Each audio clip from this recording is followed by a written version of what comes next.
Seramai 1,600 usahawan dari kalangan belia terlibat dalam program ini selama 2 hari daripada semalam hingga hari ini. Dan ada pelbagai program yang disediakan ya untuk usahawan-usahawan belia ini.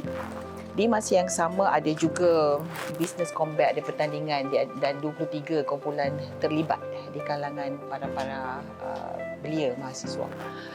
Jadi kita amat memberi sokongan ya kepada para belia ini untuk terlibat dalam keusahawanan kerana ianya juga merupakan satu option sebagai career path ya kepada mereka, bukan setakat the normal career path tetapi satu option yang membuka luas peluang mereka dalam bidang perniagaan. Jadi ini adalah inisiatif yang dilakukan oleh SSM bersama dengan strategic partners IPTA, IPTS dan sebagainya ya untuk menyiapkan para usahawan belia ini untuk masa depan mereka sekiranya mereka memilih kerjaya dalam bidang usahawanan.